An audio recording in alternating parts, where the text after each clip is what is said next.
Okay, so Burnley, this is going to start a little interesting, but this is how we're going to start this. It's just so for our listeners here, this is just me and Burnley talking today, and we've been talking about this on the podcast for quite a bit. We've always wanted to do just a Kingdom Hearts only episode, so that's what this is. Yeah, finally here, I guess. Yeah, exactly. It's just us, no Pedro, no George or anything. We're just simply going to talk about our love for this game. Now, if this is a successful episode, I think we'll probably break down other series as well. We'll kind of do a little side thing. Yeah.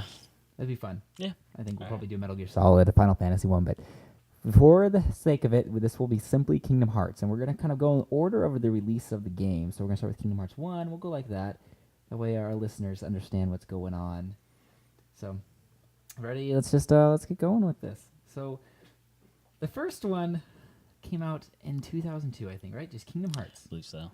That was It was a lot of kind of hype, I want to say, behind that, because it was Disney collaborating with Square Enix. They're both Disney really wasn't in the game industry at the time. They didn't have much. Well, they had their like IP stuff, like their Mickey Mouse, the typical like stuff. Bug's Life, like Aladdin kind of games that they've done, but otherwise not so much. No. And it was weird too because they gave it to. We're gonna do a little background check to get listeners. You guys didn't catch on to that.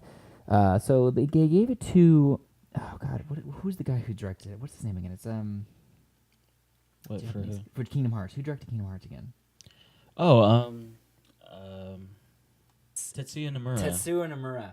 There you go.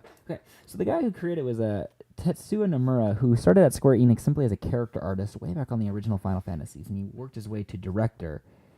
And this was a game that he met with his Disney friends and kind of thought, why don't we do this crazy game of Disney mashup? They've got Kingdom Hearts, so let's jump into it. So the story of the first game, for people who don't know, stars Sora, Riku, and Kairi, who are all on their little island, hanging out, doing their own thing, when it gets attacked one day, kind of by the darkness. Is that it's just the dark. It's the Heartless, but at the moment they know. Yeah. So they get split up. Riku kind of embraces it and does his own thing. Sora is scared and doesn't know what's going on for the most part. And he gets kicked into He never knows what's going on. He still doesn't know what's going on. He gets kicked into Traverse Town where he runs into Goofy and Donald, who are now looking for Mickey Mouse, because he's gone and they're trying to find their king. So from there, the story continues and kind of picks up from there. So Sora's searching for his friends. Donald and Goofy are searching for King Mickey. And the whole concept of the game is they go to different planets and you would pretty much live a brief segment of the movies from the Disney universe while figuring out what was going on in the world. And the overall kind of plot of the first one was you were looking for your friends while discovering the darkness, which was the Heartless in the end, and it was revealed that a big Heartless named Ansem was leading it all. And from there, they did this thing. I forgot that they're all like taking over all these worlds. Yes, yeah, exactly. Destroying them. That's correct. Yeah, they're trying to take the hearts from the worlds.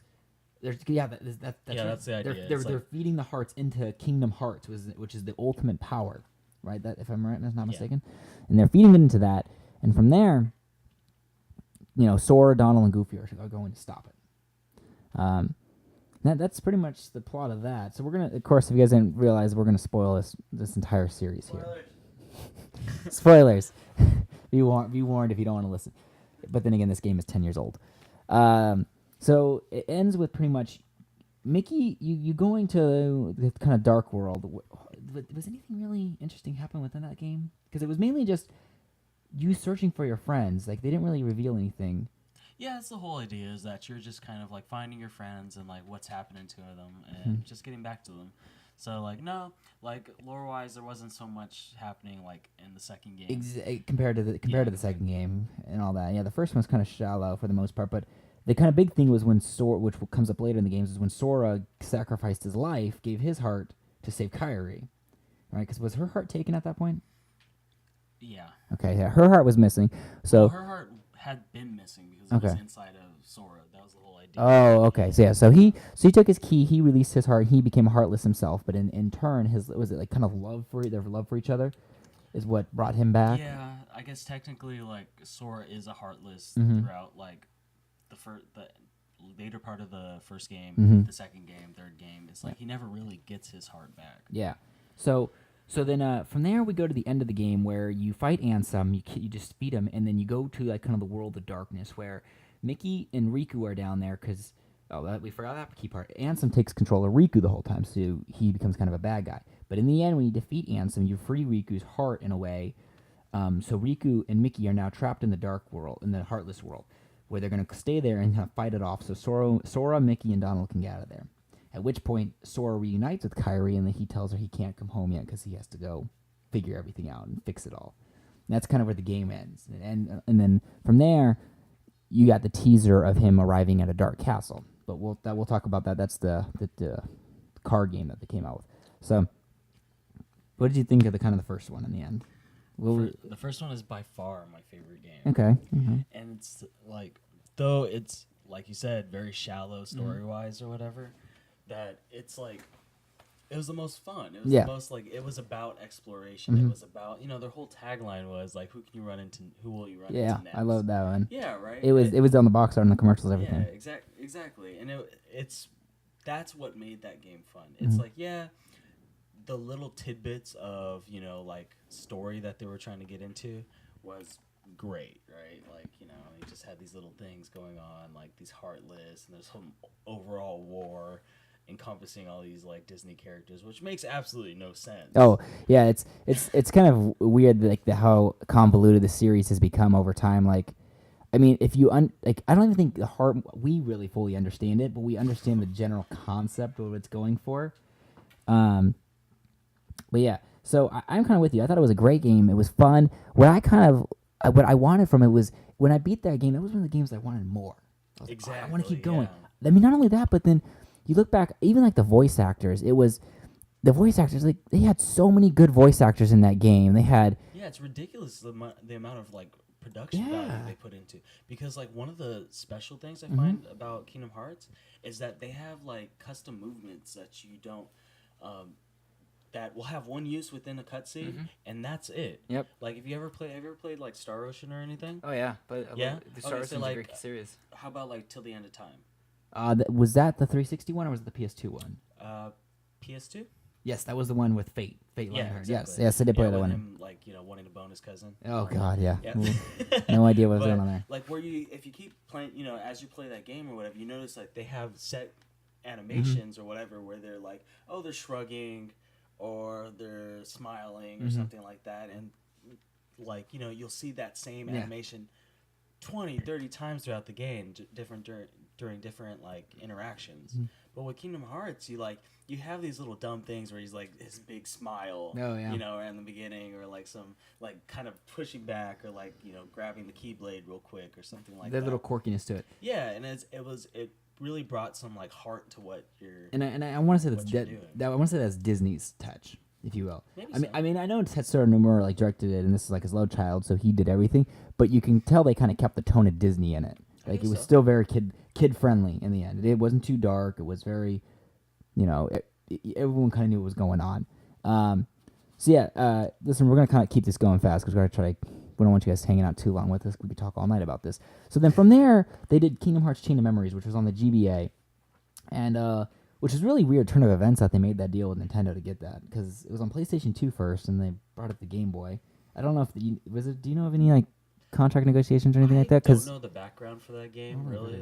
Because this was a direct sequel. Because so pretty much at the end of Kingdom Hearts, they had the teaser where Sora is at a crossroads, and in the end he takes a path which leads into a castle, and at the castle it's Castle Oblivion.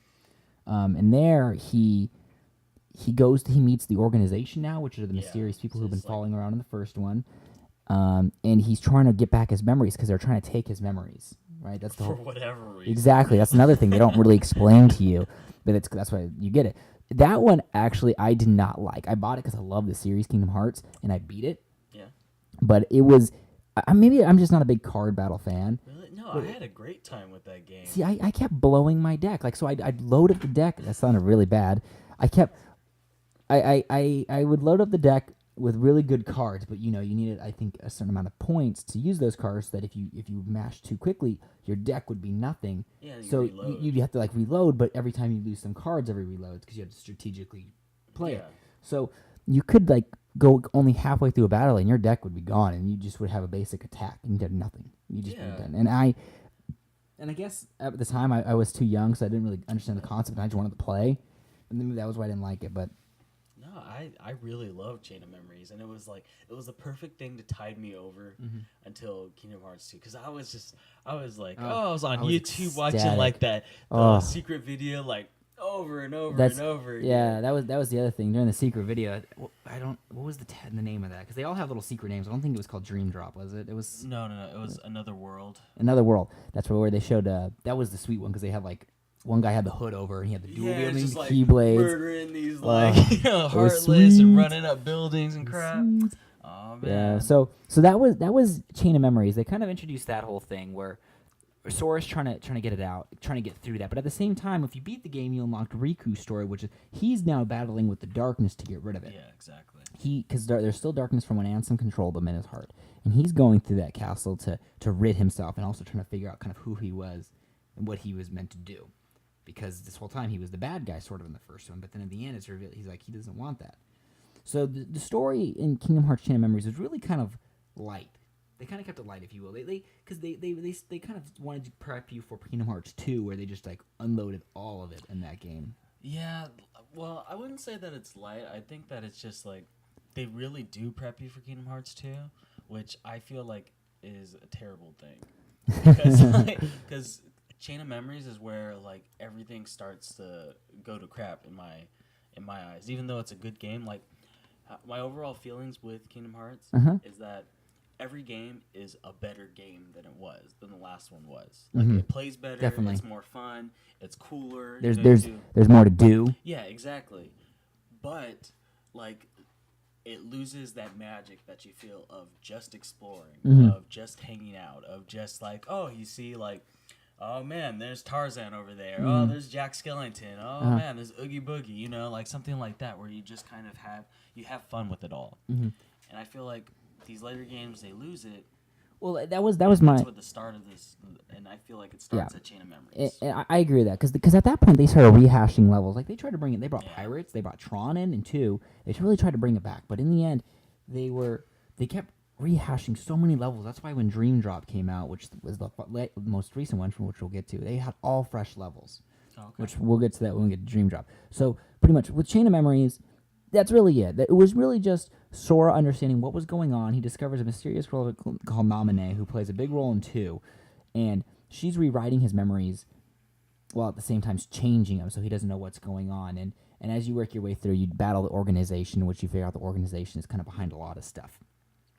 Which then paves way, of course, for 2, where I flipped my lid when 2 came out. Like, I had my sister, I told her, I was like, you go to because I couldn't drive at the time. I was like, you go to the store, you pick it up. I was like, I have it fully pre-ordered and purchased and everything. I was like, you'll pick this up, and I want this at home when I get home from school. And yeah, she complained. She's like, I'm not doing that. But sure enough, my sister, who loves me, went out and bought it. And when I got home, and I was disappointed at first because I was like, oh, crap, there's no, I was like, the game, because I got home, I was like, looked on the counter, and the game wasn't on the counter. I'm like, oh, she didn't do it in the end. That's whatever, that's cool. And I go upstairs, all kind of depressed. I'm like, whatever. And then it was on my doorknob hanging in the back. I was like, oh my God. I ripped it off, and I played like all day. I didn't even do my homework that night. But so it's at the door for Kingdom Hearts 2, where you played as a mysterious character named Roxas. And you're in a world, and the first few days, you're kind of just playing with your friends, figuring out what's going on. They don't really tell you anything. It's just you having fun. And then on the third day is when everything's revealed. You find out that Roxas is actually Sora's nobody, which in 2 it's revealed nobodies are what happened to the shells of the people who've lost their hearts. And since Sora lost his heart in the first one, his nobody was created, which is Roxas. So then Roxas discovers where his body is, and Naminé has put him in the cryostasis so that way he can regain all his memories, because they were changed. They were changing in Chain of Memories. She put him in the stasis so they could all come back and he could remember who he was. So that way they could get back to doing what they were doing, which is searching for King Mickey at this point, because that was 2's goal. Now they didn't really know who the bad guy was at first, if I remember right. It was the fact that they had to find King Mickey, and because in the end King Mickey was the key to everything. So that set forth the journey, which yet again we talked about. They brought in new worlds, new Final Fantasy characters. But the ultimate goal was to take down the organization who was now trying to take over these worlds. Which then, main bad guy of 2 was revealed to be Xemnas, which was Ansem's nobody. If Ansem was the Heartless, Xemnas is the nobody. Yeah, that was pretty much how the story went. And then, of course, they revealed tons of other characters along the way. Like, they revealed a bunch of secrets about the organization. They revealed Diz, who was, in the end, the real Ansem the Wise, who Ansem took his name from, which you don't know that connection yet. They explain it in another game. Yeah, so there's Ansem the real person, Mhm. which is Diz, which is Ansem the Wise, and then there's Xehanort, right? Xehanort, that's right. That was revealed to be Ansem, and then the Xemnas. pupil. So Who the pupil is is the guy that you're fighting. Exactly. He's nobody. He's heartless or Yeah. whatever. But the real Ansem, ends up dying. I thought he faked his death. Oh wait, No, because it was Diz, wasn't it? Well, yeah. Well, Diz is just when he has those like red Bandage. bandages on him or whatever, and then they take him off, and then when you're in the world that never was, which is a stupid name. Yeah, it's terrible, man. But when you're in there, he's trying to shoot down the fake Kingdom Hearts that they Mhm. built. But I mean, we didn't really get to that, so. Yeah, I mean, so two had an interesting story. They finally met you up with Mickey, and also they introduced Sora to combine with Donald and Goofy, so you could do different powers, and that was I think a freaking sweet thing, because then you could eventually get like them to both combine. And you can dual wield, or you can do like Final Form, or you can do like the that. ultimate one where your keyblades you didn't even hold. Float, yeah, You just floating, floated yeah. and they floated around you. You're like, God, it was awesome. So their ultimate goal was to find Mickey and find Riku, apparently, to stop the Organization 13, who is controlling the Nobodies now to take over the world. Of course, you still have the kind of Disney bad people. Maleficent, I forgot she was in the first one. She was a bad one, but Yeah. she's back again trying to do her thing. She really has no meaning to the story, I've noticed so far, at least. Yeah, she's just kind of like the bad guy to fight until you find out who the bad guy is. Exactly. She's kind of Disney's bad person doing her thing there. So yeah, so that's when they finally meet up with Riku, though, near the end of the game. It's when it's finally revealed that he still has Ansem in them, and they fully fight him to get rid of the rest of the darkness. I believe that's in 2, right? Yeah, it's like to close the fake Kingdom Hearts that they're trying to build. Yeah, in the world that never was. Yeah. Retarded name yet again. In this one, when it ended on a really good note, because the Heartless Ansem was dead, the Nobody Xemnas was dead, Riku, Sora, and Kairi all went back, to their Destiny Island, which yet again very cheesy if you ask me. Destiny Island, like really, Destiny Island. So they call it Destiny Island, and they all go back. They're all hanging out, and of course at the end they get the mysterious letter from King Mickey, which no one knows what is on it for years. Like no one knows what happened there. But I think we kind of summed up 2, right? Because that's essentially what 2 is pretty much just the war against the Organization 13. And it's Now after 2, in my personal opinion, 2 opened the door for them really to expand upon the story with Diz, Ansem, and everything. And then from 2, they went into I guess Birth by Sleep came later. Well, before Birth by Sleep, after 2, they did 358 over 2 days, which is you now got to play Roxas's time in the organization. Now that one was on the DS. Did you play that one at all? No, I didn't play that one. Actually. You didn't miss much. That one, yeah, that one. I bought that one. I was super excited. Good. I pre-ordered. No, it was a great game because it was kind of the first one to bring the whole 3D fighting, like that's a staple for the series, to the DS. It was the fact that the story really didn't tell you anything. Like the only thing it did was just Roxas's time, and in the end, Roxas every day he was there, he felt something was wrong, and it just kept going. He's like, what's going on? Why do I not belong here? Why does no one like? A lot of the guys didn't like him, and he didn't really know why.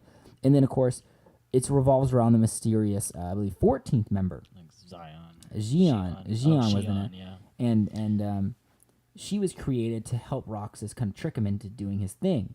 So, to kind of go with the organization because they needed his nobody. Well, of course, she fails, and she chooses to, like, be Roxas's friend over hurt him, and she sacrifices herself as the final boss to kind of do that. But it really doesn't tell you anything. It more or less was his time, and it kind of hints at the future, like where they're going with it. But really not much. So we're not really going to talk about 358 over 2 days, because just Wikipedia that one, guys. That one's it's kind of the bit. It opened up more stories, which in my opinion was Birth by Sleep on the PSP, which was the best one to date, honestly. Yeah. But also had the deepest of all the stories. Yeah. Like, holy crap. It's every level you went to, like you're learning something else about. They didn't even bother. They didn't even bother telling really much about the Disney stories in that one. Like they're like, oh yeah, you go to this world. It was but all about these three. It was characters. all of these three Terra, characters. Terra, Aqua, and Ventus. Ventus. Yeah. So the story for this one, which this is my favorite one, and I really hope they do the HD remake for this one, because I would totally buy that. Are they gonna do it in the 1.5 or no? 1.5 is 1, 2. Is it? I think, no, it's 1 in Chain of Memories, I believe. Oh, one Chain of Memories. It's more than that too. Well, it's like the cinematics from 358 by 2 or something like that. Yeah, me. Well, Yeah, we'll get to that one. We'll talk about that in the end.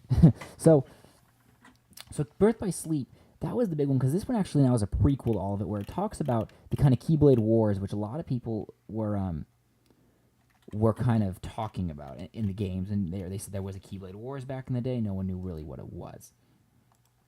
So we go to back to the past. Mickey is still a student here, and while he's a student there, he meets 3 kids. He meets Terra, Aqua, and Ventus. Ventus has very much resemblance to Roxas, which was revealed at the end of the game. But so these 3 people, they're going on their little journey to become Keyblade Masters. And in the very beginning, they show you, oh God, who's the bad guy? His name is Xehanort in that game, right? Master Xehanort. Yeah, Xehanort. Yeah. So they reveal that Xehanort is a really old man, which doesn't make sense, because at first you're like, why is he old? Because in the original, and 2, it's revealed that he's actually really young. So each kid goes through their little thing. Terra fails because he has darkness in his heart, because he opened his heart to allow it so he could try and gain strength over Aqua during the final exam.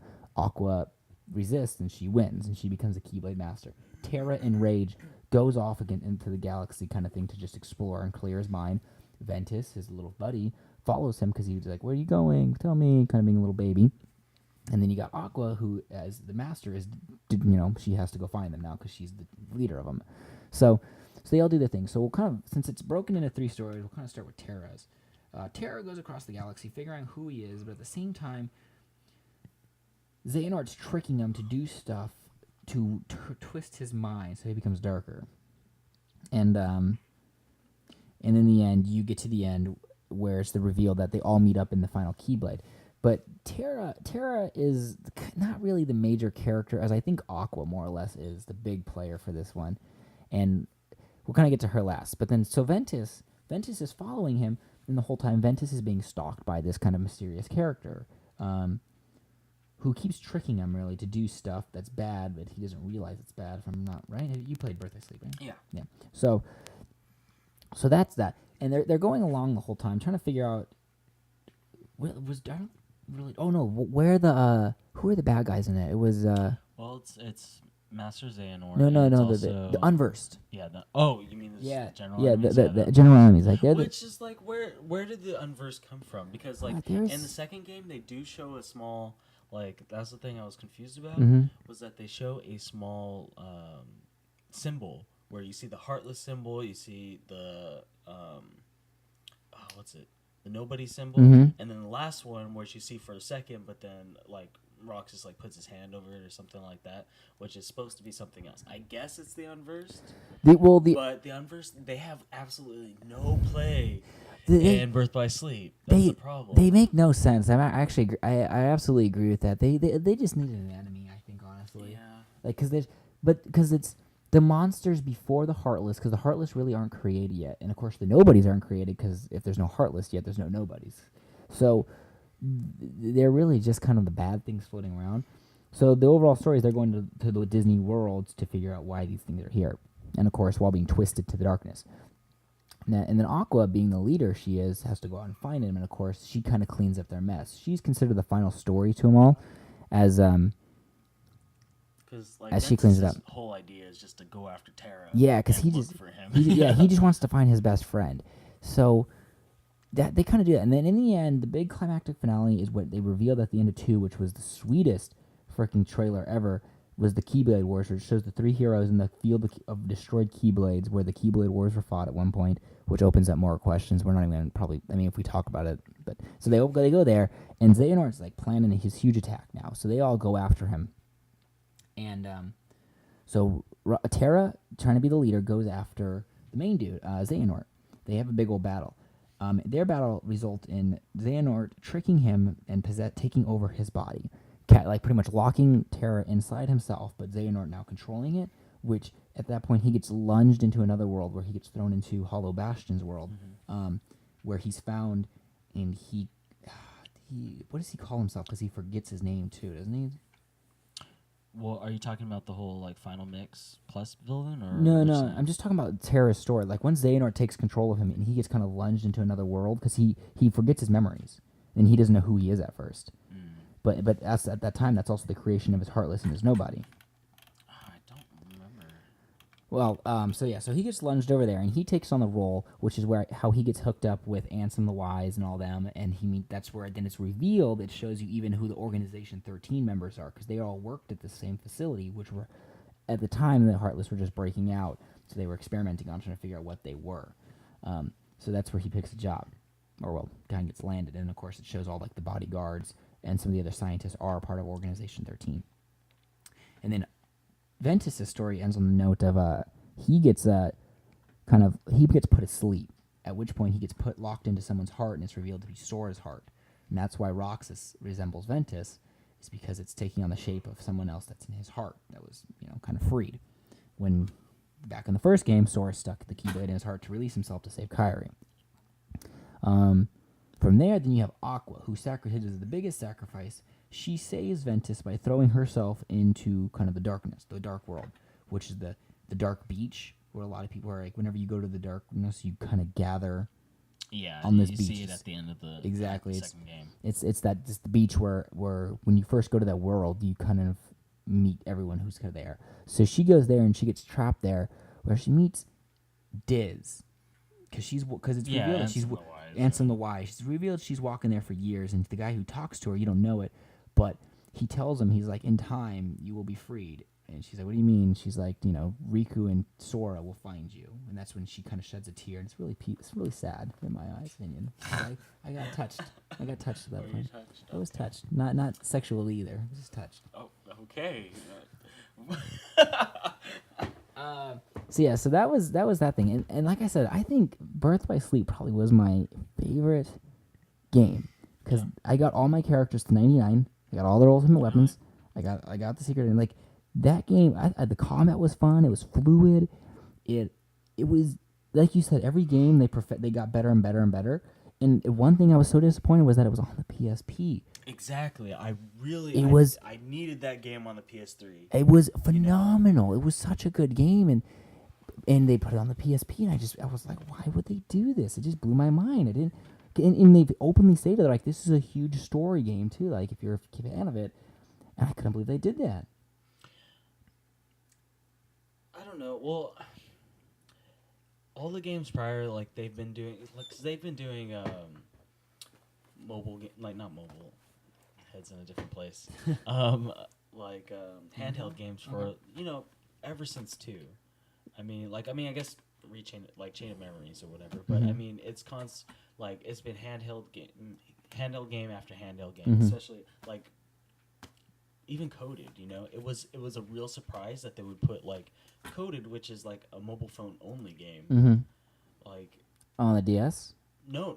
It was just for phones in Japan. Yeah, it was for phones in Japan. Phones in Japan. Like they did some off Kingdom Hearts game here. When I had my little Razor, they had something. Oh, did they? Yeah, but it was nothing. But I don't know. Like it's something like I know that handhelds are huge in Japan. I know like that's so. Well, that's possibly the reason then. Maybe I don't know, but American gamers we're not usually so big on handhelds, but it was a fantastic game, without a doubt the best one in the series, and the best story-wise one, because the story, while very convoluted, because listeners, you probably are very confused at what we're talking about. We'll try and clear this up once we get through all the games. Was the best one, I thought. It was the most fleshed out. Like, if you took that story for what it was worth without the other ones, you understood what was going on. It was a simple light versus darkness. Yeah, that's its strength. Thing, and it was because the first Kingdom Hearts, even then, like you have no idea the reasoning for what's going on. I honestly don't think they knew. I doubt it.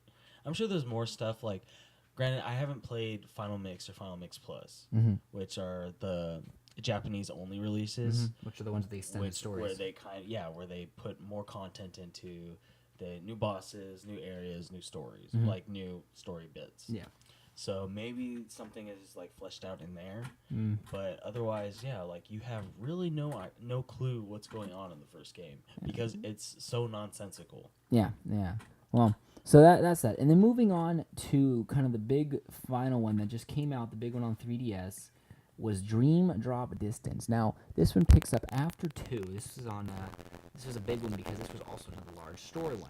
So Sora and Riku are summoned by Yen Sid and King Mickey to go through the Keyblade Mastery exam because they have to be Keyblade, because now it's revealed in this one that, or it's revealed in Dream Drop Distance, that once the Heartless is killed, once the Nobody is killed, they have nowhere to go besides reunite in their main body again. So that means that Xehanort, who now has been wandering around without his kind of powers, all three, himself, Xehanort, is going back to be used, with the Heartless now back, and the Nobody, which kind of, they don't really explain how, but all three together creates an ultimate power. It's very bad. So they're now going to do that, but at the same time, God, how did Mickey... Oh, that's right. It's kind of revealed at the end that they have to go save Aqua, but we'll get to that when we get to the end of this game. So that's kind of what he reveals. So he puts the two through the Keyblade Mastery, pretty much. He's like, you guys have got to go do this because we need you to be masters. We need you guys to get ready, because this dark power is coming, and it's going to destroy literally everything. So they go through their journey. The story in these one is good, but it's not really too deep until the end of the game, when you get to the end of Sora's story, where it's revealed that he's going deeper and deeper into the darkness. And I think at that point, also in this one, it's fully revealed that it was originally Riku was supposed to be the Keyblade Master. Like, he was supposed to get the Keyblade in one. No, they say that in the first game. Did they? Like, yeah, because that was his whole issue in Hollow Bastion, where he's like, oh, well, you were supposed to be the Keyblade Master, but you let darkness into your heart, so it went to the next closest person. Yeah. So... Okay. No, they say that right there, like, in I guess that's the last couple of hours within the game. But. So it's revealed that Riku is actually supposed to be the Keyblade wielder, but he lets the darkness in because he wants power, which at that point it goes to the next one, which is Sora. So, but in Dream Drop Distance, Sora doesn't realize it, but he's going deeper and deeper into darkness, while Riku's doing exactly what he needs to and is destroying the darkness. He's finishing off, mainly because he has experienced it, and he does not want that, while Sora has never really experienced it. So Sora goes so deep into darkness they're to the point where in his dreams have now taken over. So they've recreated Xemnas and Ansem, who have now they're like, we now own him. He is ours in this dark world. So Riku, same thing, kind of the story week until the very end, when it shows that Riku has to go into Sora's dreams and free him. At that point, they have the old epic battle where Riku comes in, pretty much just destroys everything, shows that he's a true badass, not just a baby like everyone thought he was. Comes in and takes out everything and frees Sora from the grips of darkness. And they go back to Yen Sid, and Yen Sid's like, hey, great job, guys, but only Riku is the master. Sora, you are not. At that point, Sora kind of goes like, well, I'm going to go find myself again at the end, like he did at the first one. He kind of goes on his little crossroads. He walks off into the sunset, like, I'm going to figure out how to make this right so I can be one too. So then Yen Sid tells Mickey, hey, everything's getting ready now for this Keyblade War is coming.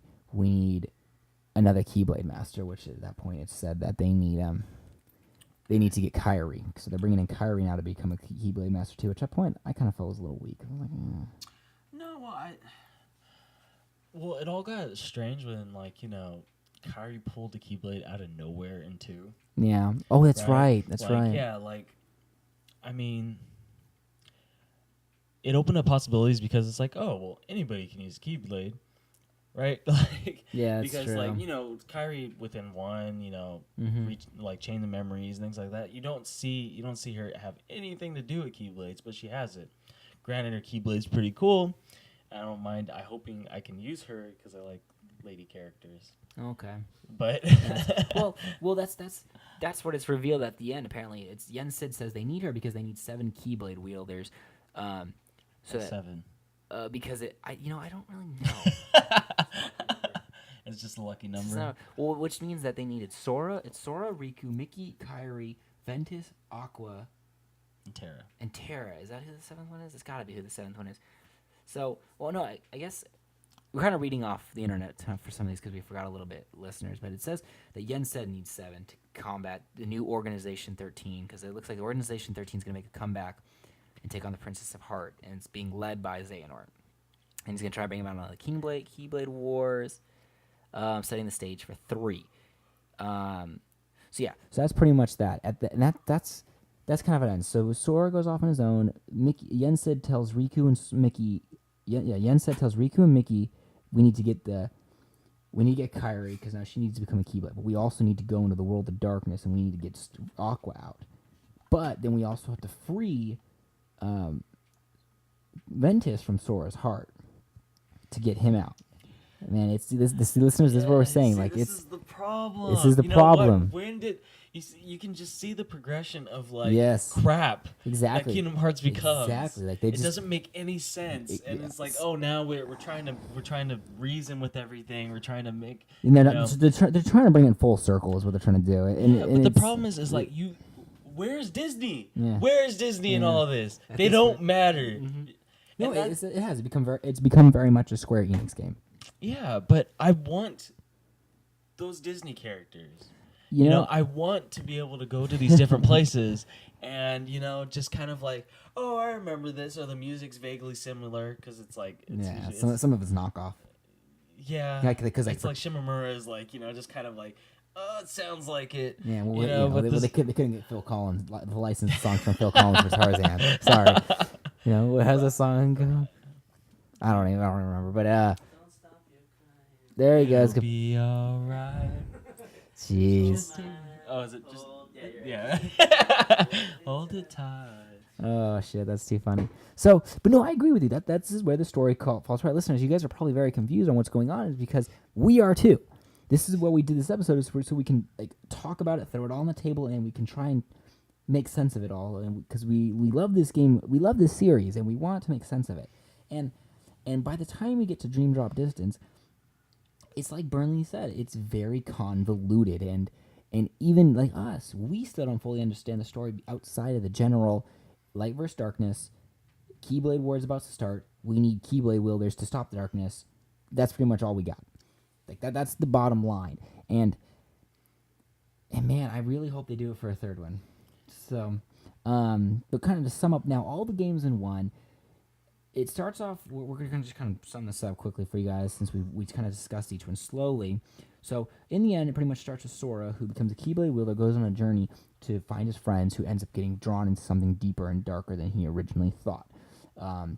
So it's this journey that he takes, going from a child to an adult, if you will, and in the end, that's. I mean, we don't want to add to that, Burnley, because I mean, there's more there, but that's pretty much the overall arc. Yeah, that's what's going on, I guess. Like, so, that's all you have to care about. So going into a third one, like what would they have to do? You said you really want Disney in there.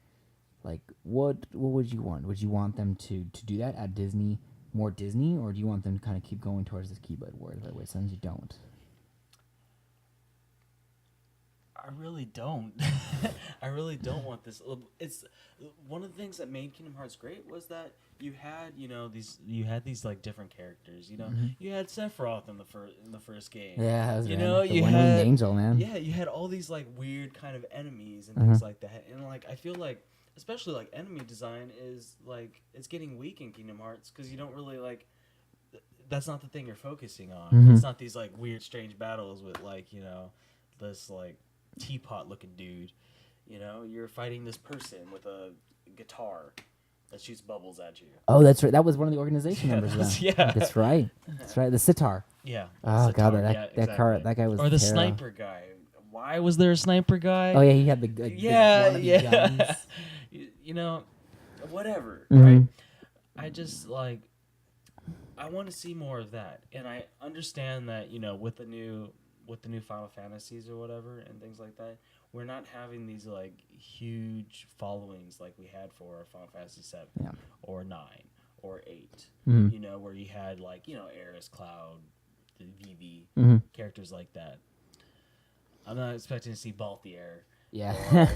Or Lightning in the new. I'm sure Lightning. Lightning will be in the new. Yeah, game. Lightning will be in the third. But for me, it's interesting to think that Kingdom Hearts, it seems like such a moneymaker for them, and they don't really push that series as like they push Final Fantasy so much compared to Kingdom Hearts. It's so weird to me that they don't push that series more. And even I know Nomura has said it will come right after Versus 13. He's open said 3 is coming. He's like, it's on papers, but the team that's doing it, we're on Versus 13, and that's what we're focused on. He's like, so once that's done, we will go straight to 3. But it's just, I don't know, it just seems weird that Square Enix isn't like doing a little more for that. Maybe because they pump so much money into Versus, they're like, we have to do something with this damn game now. Well, like I would disagree that they're not doing much with it, because if you haven't noticed, like the Kingdom Hearts community on like just the internet have picked those games apart. It's just crazy. Yeah. They're like rabid fans. Mm-hmm. I would say even more so than Final Fantasy. Oh, probably, nowadays. probably. And so like anytime that we they can keep throwing little scraps of story, and they'll just tear they'll tear it apart. It's like, we're gonna buy this, and and they'll tear it apart, go into different theories. Heck, I was like that back in the day. So was I. Man, so good yeah, times. right. Like, good times. So I think that's why they can kind of get away with throwing things like Coded or Dream Drop Distance or which are integral parts of the story or whatever, but it's not it's not 1, 2, and 3. Yeah, definitely. Yeah. I mean, it'll be interesting to see what they do. They have to clean it up. I'm with you. They need to do more with the Disney guys. They need to bring Disney back in. But the thing is part of me thinks it might be similar to like how they did Marvel vs. Capcom, where they don't want to openly admit it, but it's how they did Marvel vs. Capcom. How Capcom did Marvel vs. Capcom is where licensing. Like, licensing is expensive, and I know that Disney's involved in it, but you still got to bet that I'm sure Square Enix has got to pay some licensing rights. Well, I'm sure that's the reason why we don't we don't have characters and worlds that are such a focus anymore. Well, that's why. Well, in Dream Dot Distance, have you played that one yet? No, I don't have 3DS. I was fortunate enough. My buddy let me borrow his 3DS because he just bought that game. He's like, here, borrow and play it. So I played that whole game, and they had all brand new original worlds, and that was awesome for the first time. And they toted that very much during development. They're like, all these worlds are brand new. You've never seen them. There's no repeats. Exactly. And I want to say it's because they probably had to work their ass off to get those worlds licensed from Disney. So I guess for me, what would be an epic game, because I mean it's going to be on the PS4 at this point. It's skipped this entire generation. It'd be stupid of them to go back to them like, it's on PS3 now and Xbox 360. Like that's stupid. They would have to incorporate, I want to say honestly, every single world. You have to go to every single world that has been in the series so far. You have to go to it because you have to go get the princesses now and get the 7 princesses apart. So you've got to go back and get every single one from all their worlds. But also, you've got to probably build up that love from all your friends, kind of get your friendship with all them people going. Like, they're like, we're going to help you because we're going to give you our hearts to fight. Something like that. Yeah. On top of that, which sounds really corny, guys, but this is Kingdom Hearts now. Yeah. But on top of that, you got to have more worlds. You've got to be like, hey, we're going to Toy Story. We're going to Cars. We're going to find Nemo. We're doing Pixar stuff. Like, I know you don't like that, but I think that would work. No, you see, I don't want. No, I hope that they don't like revisit a lot of the old worlds, because I don't know about you. I'm not a fan of Winnie the Pooh's worlds. I'm not a fan of. They could do more with that. I don't want to go back to Atlantis. Man, we've been to Atlantis too many times already. Like. Yeah, like I this is not if it was Atlantis the movie. The worst one is Little Mermaid. Oh, the Atlantis, that would be sweet. God. That'd be sweet. My God, I love that movie so much. I know. I would love to go to that world. No, the one that they overdid in my opinion was Alice in Wonderland. That one was beaten to death. That one. Yeah. That one and not Tarzan. It was Hercules, I kind of will give him a pass because that's just the Coliseum. It was just arena stuff. It's just arena stuff. It's just bonus stuff. Nightmare Before Halloween Town. Oh my god, that's right. I remember for Yeah. Christmas. That one is. Oh man, that one's beaten to death too. Like, yeah. I mean, like I said, this is my opinion. I would love to see all those worlds change the story up a little bit for the worlds while you're there, but introduce. But in the end, have the goal be all new worlds. Because I mean, what people want is a long, original JRPG 60-hour game here. No, see, And that's I what I know want Kingdom from Hearts. Final Fantasy. That's not what I want for Kingdom Hearts. See, I want that from Kingdom Hearts because, like, I love going to those worlds and exploring those worlds. Like you said, that's what the game is. You explore it. So to bring all those worlds back, make them new and fresh again in gorgeous graphics, and just revisit them again, just to see them after all these years and be like, oh man, I'm kicking it with, unfortunately, Jack Skellington again, but now the story's kind of fresh and new again. Something because we played these when we were like 10 years old. So to do that again, I think, in my opinion, would be so much fun to go back to those worlds and play them, and then not only that, then go to new ones, and then bring it all back together and be like, all right, you did your story, you had a great time visiting your friends again in those worlds. You're going to the war now, and you're gonna like take this shit out. That's kind of the big climax, and I kind of have a feeling, of course, they'll kind of do because that kind of just seems like the general game design for that game. I mean, their original worlds are really great. Mhm. Like, Hollow Bastion is by far my favorite world in the first game. What did that become again? That changed. That once Hollow Bastion, Radiant Guardian. That's what it changed into. And then they don't let you go into the castle area. Who knows? Okay. Whoever, forever, But, whatever I mean, reason. they've got some like really great, like, you know, like the world that never was, Mhm. you know, like, you know, stuff like that. They've got some great design where it's just interesting and cool, Mhm. you know, and I would like to see more of that. Oh yeah. But You know, I don't know. I want more than anything. I want that feeling of that first game. That first game was exciting because you didn't know what was going on, but you were in the moment for wherever you were at. Yeah. And that was what was great about it. You know, there's a part of me that thinks that what would be cool is if they introduce Final Fantasy worlds finally. Like just they don't have to be deep, but it would be like the fact of like you go, yeah, like you go to like 8 because Squall was in all of them because he's kind of like reading the Rebel Rebellion. You go to Balam Gardens, whatever it's called, and you go there and you're only there. You don't go out into the world, but it's just like you go there and you're like, Squall, we need your help. Get the team. That would be great. And like, I agree. You know, or like you go to Midgar, but you go to Nibelheim, or you probably just only stay in a few areas of Midgar, maybe. I don't know. Yeah, it's like any other interaction with the Disney worlds. Yeah. You know? So where you only go to a few. So I mean, man, I think that'd be so cool. But it'll be interesting. It'd be interesting to see. Like I said, they first got to get Versus 13 out, and that game is just going nowhere. That game's going nowhere because it looks. The reason I'm excited for Versus 13, sorry to derail this real quick. We're just gonna say this, but it's because it's from the Kingdom Hearts guys. Why we're gonna bring this one up is because it looks so much like Kingdom Hearts. Like it looks like the game that we will probably see Kingdom Hearts become, like the way the combat plays and everything like that. So that's why I'm excited for that. But to bring it back into Kingdom Hearts now is you know, I hope they redeem themselves because I'm with you there. They're really going off the tracks with this story, and it's just it makes no sense. Like I said, listeners, you're probably very confused on this story. We hope. Don't worry, we are too. We are too. We're trying to clarify this as much as we can. I mean, yeah. I'm excited for a new Kingdom Hearts. Me too. Especially one just on console, so I can sit down and play it. I'm with you. I think know. I'm very excited for that, and I can't wait till they do it. And you know, and that's the other thing about Kingdom Hearts series that's always impressed me is, like we talked about at the beginning, is top-notch voice actors. Like they get some very good ones. Unfortunately, I was very depressed to hear that when they brought Billy or Ansem back, they didn't get Billy Zane's voice. Yeah. Like that, he did such a good job, and they kind of got a knockoff guy. And then same with like Aerith, like she was done by Mandy Moore. You know that? Like, yeah, and then what's the guy who did Sora? Haley Joel Osment. He's still Haley there. Joel Osment. He's still there. That's like his only moneymaker right now. And they got Jesse McCartney or McCarthy. He's a singer. Yeah. I guess. And then who else they got doing that? Lance Bass. That's right. He does a character. Like they got a crazy cast in that game, which just makes it weird. I wonder if it's because they're like, it's Disney. But I don't know. But yeah, man. I going forward, they really got to do something. I don't know. In all honesty, they don't really have to do something. They can keep putting out more of the same. Probably. And probably people are going. It's going to make money. I know. The big thing they announced was the Kingdom Hearts 1.5, which is kind of their HD one over here.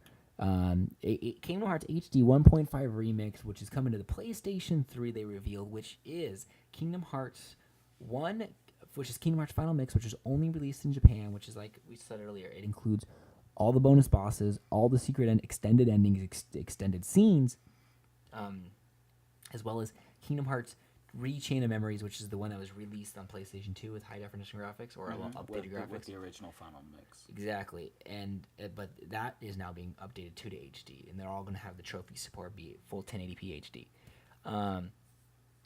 That hopefully, I'm sure Burnley and me will both sink our teeth into, or one of us will purchase it, and then we'll just probably let the other one borrow it to play. But maybe we'll live stream it or something. Dude, that would be pretty sweet because by then our website will be going.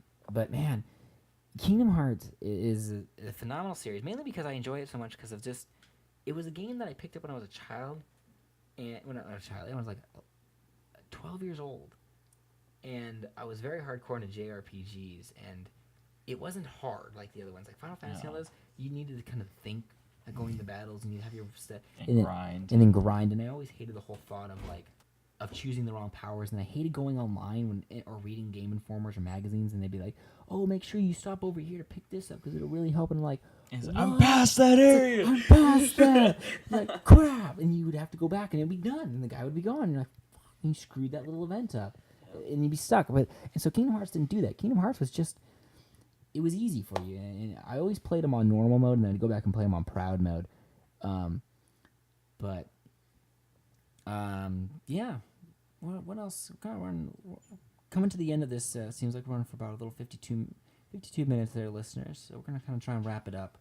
Our final little tidbit on this series. And what do you want that to be? Should we talk about our final feelings on it? We've talked about this whole time. We kind of want to wrap up the story. We can talk about like what we liked about it the most, or like what we. Okay. All right. So for me, or how we felt when we first saw that weird commercial. For me, that weird commercial. For me, why I enjoy this series, like I said, is because I played it when I was young, and it's one of those series that resonates with me because of that. True, the combat isn't stellar. The gameplay isn't the most amazing gameplay. I always find it funny because everyone, like people that don't like it, they always look at the reviews and they're like, the game gets 7s and 8s. Like it doesn't get really stellar reviews.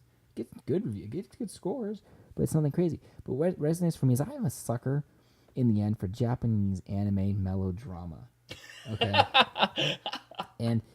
Don't you laugh, but you know this game has it. Yeah, it's typical melodrama of a kid who is born to be a hero but just wants to be with the girl he loves in the end. Yeah. But he's booked on this amazing journey across time, and it's just like, oh, whoa, star lovers, oh.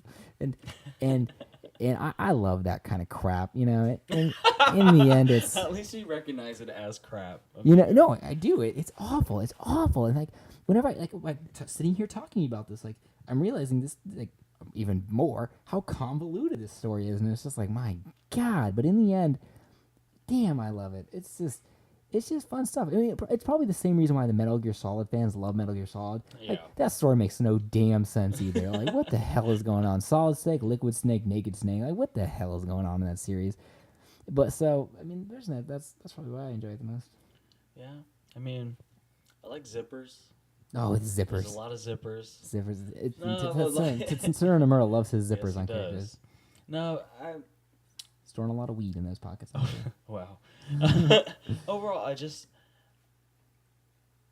just fun. It's okay. It's just a special. It's just kind of like a special. Like I think of it as my guilty pleasure. I do too. Because as trying to as a game designer trying to break into the industry, mm-hmm.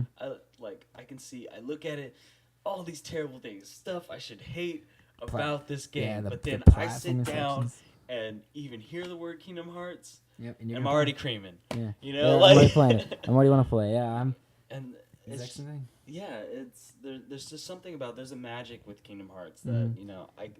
There's really no other game that I feel that I want to say that for me. Part of me I want to say it's probably because it's Disney and everyone loves Disney. But another big thing too is Square Enix. I still have a love for them in my heart, and I know a lot of people hate them, and they love to hate on them, and I do as well. But there's just that passion that I have. It's like, I love those Final Fantasy games in the end. They were damn good games. Yeah, I mean, they Which- shaped my childhood a lot of ways. Yeah, Yeah, pretty- so. Pretty much. So yeah, I think that's pretty much gonna wrap it up for this little talk of Kingdom Yeah, Hearts here. With it's just like, hopefully, listeners, we did a good job. If you made it to this episode, if you guys liked this and would like us to continue doing these little side things, we will totally do that. We can do another series if you'd like to tell us a series you'd like us to do, because we've played literally every series. Like, well, not literally. no, I'm sure at least one of us, a part of this Played this group, has played a series in some way. Like, I've played the Killzone series, which I know you guys haven't played, and I love the Killzone series. And I can talk about. played 2.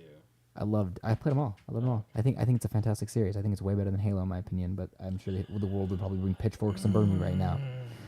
Like I said in that shot. So fans, listeners, like I said, if you guys would like us to do another one, if you guys would like us to continue this, these are going to be published kind of just on random days, because we do this. Anytime we feel like it. Yeah, every time we feel like it. We'll probably do another one just for shits and giggles, because we just like talking about games we love, because we love games in the end. This is why we do this.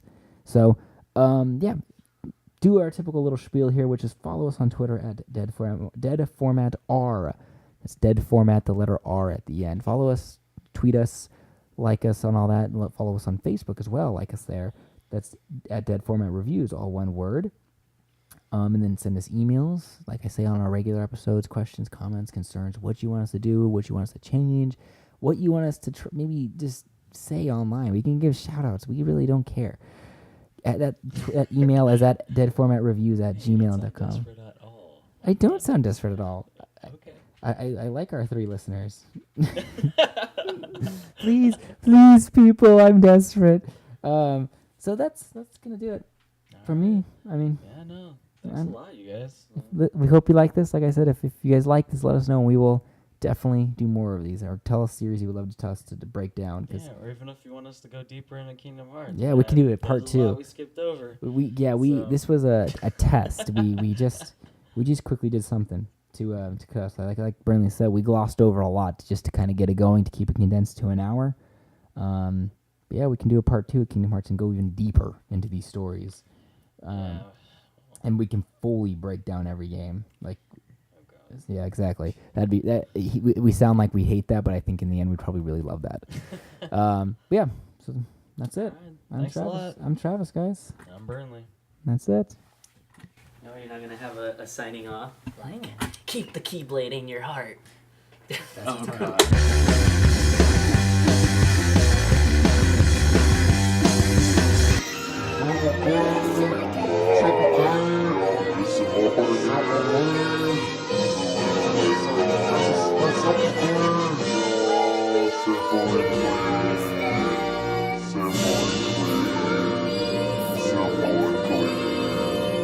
Simple.